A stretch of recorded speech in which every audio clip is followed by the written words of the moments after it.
Donald Trump just got put to shame by his public enemy number one. The walls are completely caving in on the Make America Great Again narrative today.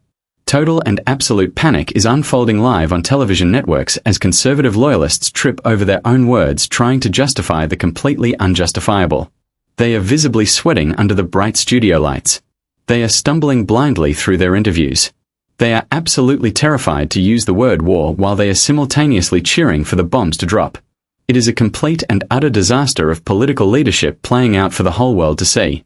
While the Republican Party acts like a runaway train crashing into a ditch, one man stepped up to the microphone and surgically dismantled their entire charade. Secretary Pete Buttigieg did not just criticize the former president. He utterly obliterated the entire foundation of the current right-wing talking points with cold and hard facts. He exposed the blatant hypocrisy of a political faction that loudly claims to care about American lives while recklessly cheering on global instability and endless conflict. Watching Buttigieg calmly rip apart the desperate conservative defense is a true masterclass in political reality. He pointed out the absolute absurdity of praising massive military actions without having a single coherent plan to evacuate American citizens who are trapped in the crossfire. The contrast could not possibly be more blinding. On one side, there is panic backpedaling and completely incoherent shouting from politicians who know they are caught in a trap of their own making. On the other side, there is a leader standing firmly on solid ground, delivering the exact hard truths that the conservative establishment is desperate to hide from the voting public. This is not just a simple disagreement over foreign policy. This is a brutal and public exposure of incompetence at the highest possible level. Welcome to Unite Democrats. I am your host. If you believe we need more truth and much less political theater in our country, consider subscribing to the channel and turning on the notification bell so we can keep holding these politicians accountable together. Working-class families are currently sitting around their dining room tables looking at piles of unpaid bills while politicians in Washington are gleefully writing blank checks for foreign conflicts. The disconnect between the halls of power and the streets of our hometowns has never been more devastating. Every single time a bomb drops thousands of miles away, the shockwave hits the wallets of ordinary citizens trying to buy groceries. The political establishment wants to talk about grand geopolitical strategies and lines on a map. They desperately want to keep the conversation focused on abstract military concepts because the reality on the ground back home is a complete nightmare. Ordinary people are paying the ultimate price for these reckless wars of choice. The cost is not just measured in military hardware. The cost is measured in the skyrocketing price of a gallon of gasoline. The cost is measured in the terrifying rise of inflation that eats away at every single paycheck before it even clears the bank. Working mothers and fathers are pulling up to the gas station and feeling a knot in their stomachs as they watch the price dial spin out of control. Commuting to a job that barely pays enough to cover basic necessities is suddenly becoming an impossible luxury. This economic pain is not an accident. It is the direct and predictable result of reckless foreign policy decisions made by leaders who have not pumped their own gas in decades. When the global markets panic over instability in the Middle East, the oil tycoons and defense contractors pop champagne corks while the working class takes another brutal financial hit. The administration tries to blame these economic hardships on unavoidable global trends. That is a deliberate lie crafted to protect their own political careers. The inflation crushing the American dream right now is entirely manufactured by a leadership class that prioritizes endless war over domestic stability. Billions upon billions of taxpayer dollars are vanishing into the desert sands. These are astronomical sums of money that the human mind can barely comprehend. Meanwhile, local communities are being told that the national treasury is completely empty when it comes to taking care of our own people. Mayors and city councils across the country are slashing budgets for essential services because the federal government claims there is simply no money left.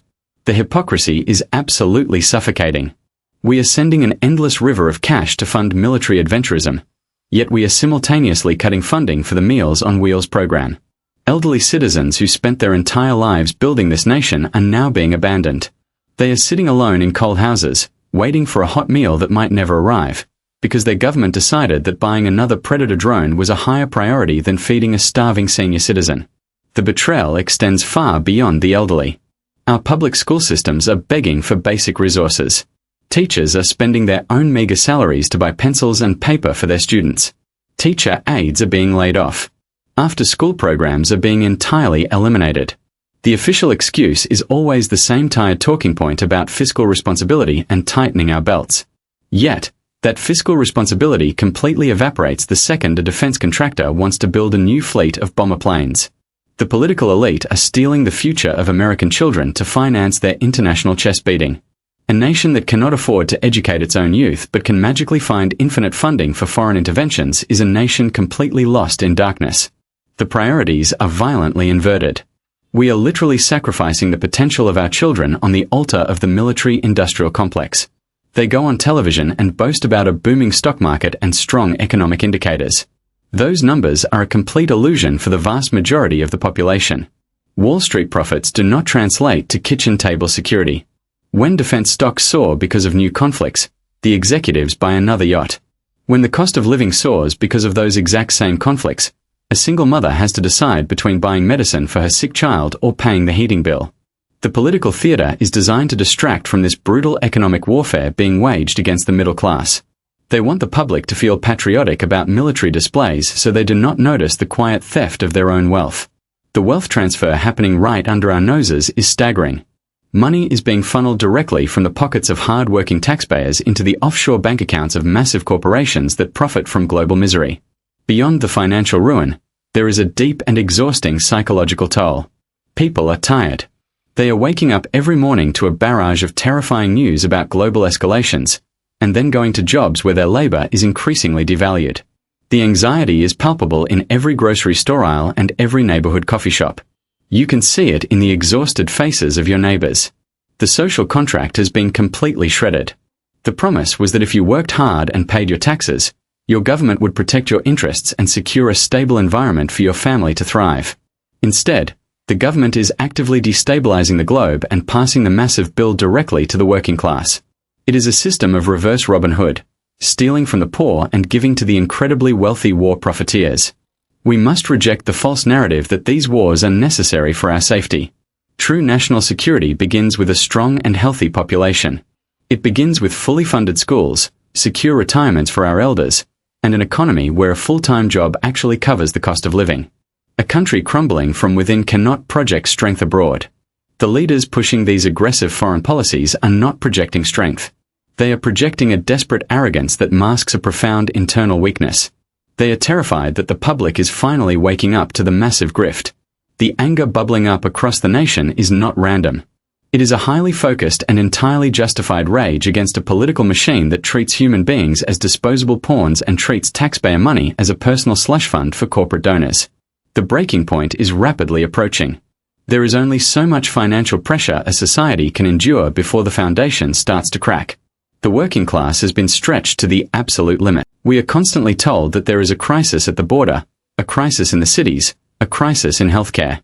The real crisis is the complete capture of our political system by interests that profit from endless destruction. Every dollar spent on a missile is a dollar stolen from a crumbling bridge, a failing hospital, or a struggling small business. The math is undeniable. The moral failure is absolute. Until we completely sever the link between corporate profit and foreign policy, the middle class will continue to bleed out. The physical infrastructure of our communities is literally crumbling beneath our feet. Potholes destroy the tires of commuters who cannot afford the repair bills. Bridges are rusting away and threatening to collapse. Clean drinking water is becoming a luxury in certain parts of the country. The response from the federal level is consistently a pathetic shrug of the shoulders. They claim the budget is simply too tight to fix a water treatment plant. Yet overnight they can authorize massive military aid packages without a single moment of hesitation. This reveals the darkest truth about the current leadership. They do not view the domestic population as citizens to be served. They view the domestic population as a revenue stream to be harvested. The emotional weight of this realization is profound. Parents are looking at their children and wondering what kind of broken society they are leaving behind. A society that values the machinery of war over the sanctity of human life and domestic prosperity is fundamentally sick. We are watching the slow and agonizing decay of the American standard of living in real time. The political elite expect the public to remain quiet and obedient, while their futures are auctioned off to the highest bidder. The quiet desperation of the working class is slowly transforming into a loud and righteous anger. The kitchen table is no longer just a place to eat meals. It has become the ground zero for a financial survival strategy where families must ruthlessly cut their own essential needs just to subsidize the endless foreign blunders of an out-of-touch ruling class. American citizens are currently huddled in dark corridors and listening to the deafening roar of air raid sirens. They are tightly gripping their passports while the sky literally tears open above their heads. The administration made a very calculated and deliberate decision to launch a massive military offensive. They chose their own specific timeline. They carefully moved massive aircraft carriers into strategic positions. They meticulously coordinated international bomber squadrons. They loaded heavy munitions for weeks in advance. Yet somehow, in the very middle of all this incredibly detailed war planning, they completely forgot about the innocent civilian families residing right in the center of the blast zone. It is a truly breathtaking display of administrative malpractice. A deliberate act of heavy military aggression was planned for months behind closed doors, but the basic safety of stranded civilians was treated as a complete afterthought. When pressed by journalists about this glaring oversight, the commander-in-chief stepped up to the podium and offered an excuse so unbelievably flimsy that it insults the basic intelligence of every single voter watching at home. The official claim was that the situation simply escalated too quickly to prepare a proper response. That statement is a direct and brazen insult to objective reality. A government cannot secretly build up a naval armada, coordinate global strike forces, and then feign utter surprise when the missiles actually begin to launch. The military buildup was entirely visible. The entire globe knew a massive escalation was absolutely imminent. To claim sudden ignorance about the timeline of a violent conflict that you literally started is the absolute peak of political cowardice. They miraculously had the time to target enemy military installations down to the exact centimeter, but they apparently lacked the time to send a basic warning message to their own embassies. Look back at previous international emergencies where the element of surprise was actually genuine. During sudden and unprovoked attacks in the past, or entirely unpredictable natural disasters, the federal government mobilized massive rescue operations within a matter of hours. Huge transport planes were immediately dispatched to dangerous airfields. Safe diplomatic routes were rapidly established. The vast bureaucratic machinery of the state moved literal mountains to bring vulnerable people back home when tragedy struck without any prior warning. Now, the public faces the exact opposite scenario. This current disaster is an entirely manufactured crisis. The administration literally held the stopwatch in their own hands. They deliberately fired the starting pistol. Yet, their response to the ensuing civilian fallout is paralyzingly slow and utterly chaotic. The contrast between past competence and current negligence is utterly damning. It categorically proves that the devastating delay is not a matter of lacking capability, but rather a chilling lack of human priority. Leaving your own citizens stranded in a burning war zone of your own making is a profound and unforgivable moral failure. It completely breaks the most fundamental oath a government makes to its people. A national passport is universally supposed to be an ironclad guarantee of state protection, not a completely worthless piece of blue cardboard.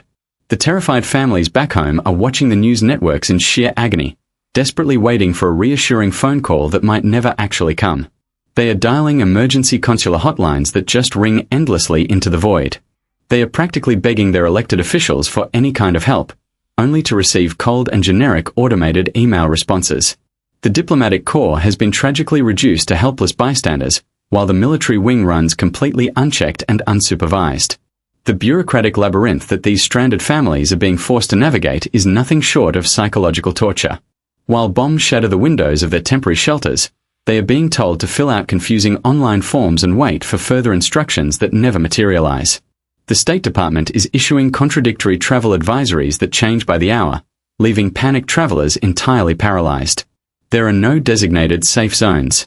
There are no chartered commercial flights. There is only a terrifying vacuum of leadership. The very institutions designed to protect vulnerable citizens abroad have entirely collapsed under the weight of their own sheer incompetence. This nightmare is exactly what happens when arrogant leadership begins to view human beings as acceptable collateral damage on a grand geopolitical chessboard. The stark and horrifying reality is that the wealthy politicians making these catastrophic decisions will never personally have to duck for cover. Their own families are perfectly safe in heavily guarded and gated communities far away from the carnage. They treat international foreign policy like a sterile tabletop game, totally and completely detached from the blood, dust, and terror of the real world.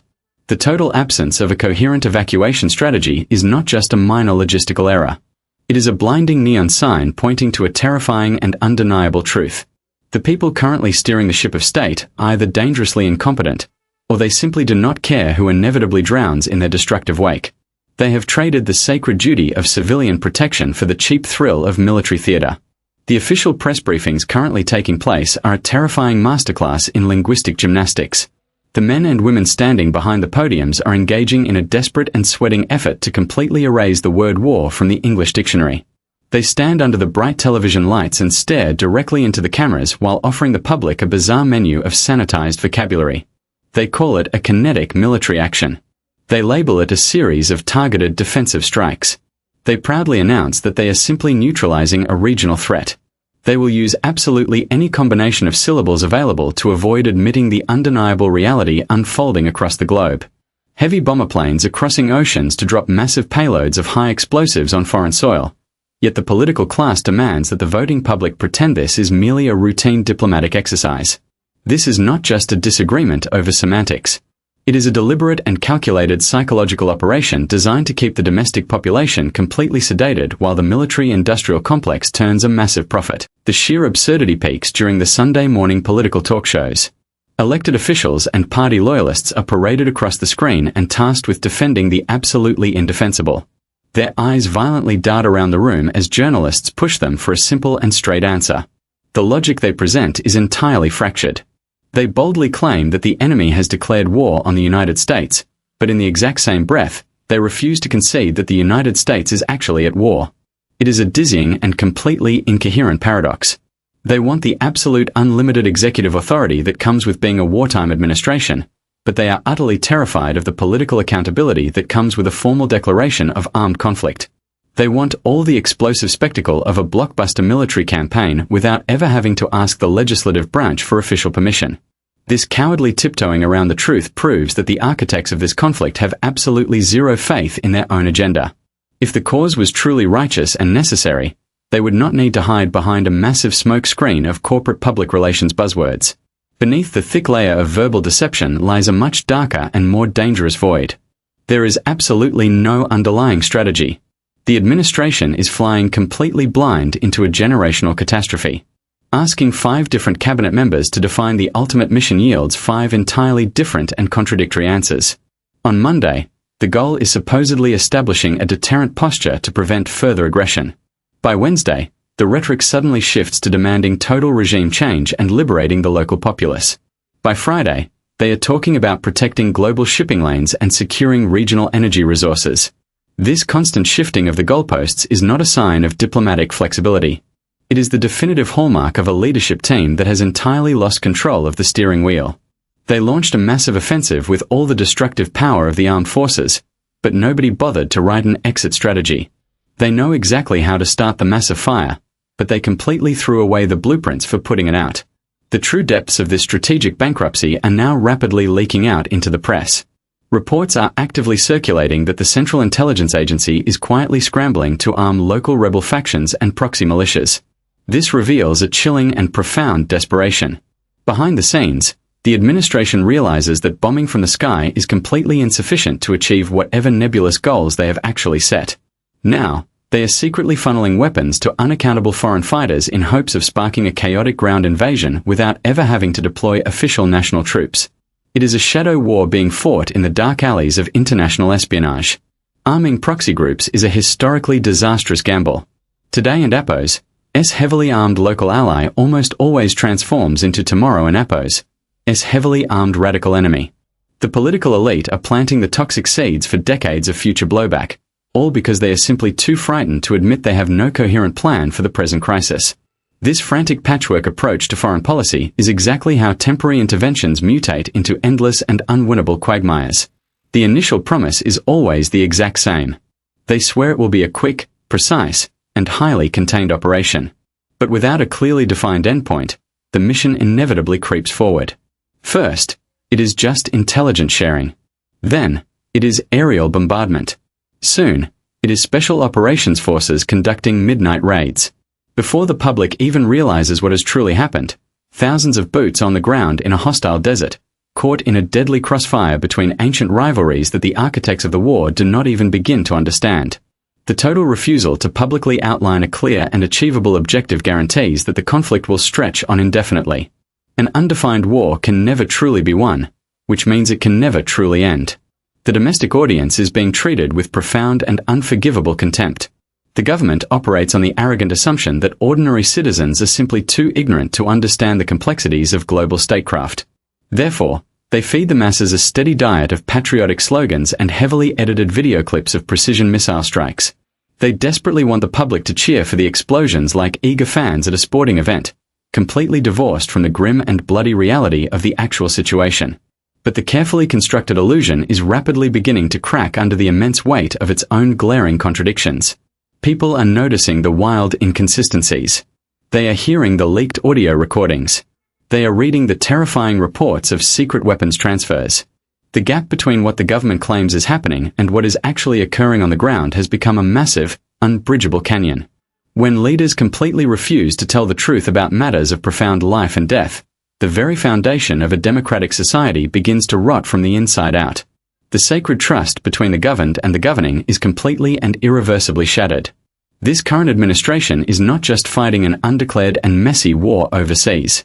They are fighting an active and aggressive war on the truth right here at home. Every single time they step up to a microphone and violently twist the English language to hide the reality of falling bombs, they are showing the public exactly who they are. They are not grand strategists playing a complex game of multi-dimensional chess. They are simply desperate and terrified politicians trying to cover up a monumentally disastrous mistake before the very next election cycle. The longer they refuse to honestly define the mission, the clearer it becomes that the only real objective is their own selfish political survival. The time for remaining quietly seated on the sidelines has officially expired. We are currently witnessing a monumental failure of leadership playing out across every single level of the government.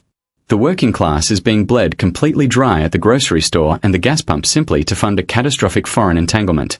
Innocent families are being callously abandoned in incredibly dangerous war zones because the political elite prioritize dropping heavy munitions over protecting human lives. Furthermore, the officials standing at the daily briefing podiums are actively insulting our collective intelligence by refusing to speak the absolute truth about their incredibly reckless military strategies. They are demanding blind loyalty from the voters while offering absolutely zero transparency in return. The current administration is heavily banking on the arrogant assumption that the American public will simply look the other way. They desperately want you to feel completely powerless against the massive machinery of the military-industrial complex. They want you to firmly believe that skyrocketing inflation and endless overseas conflicts are just normal facts of modern life that cannot be changed. We cannot allow them to successfully normalize this absolute disaster. True political power still resides firmly in the hands of the voting public, but only if we make the conscious choice to actively use it.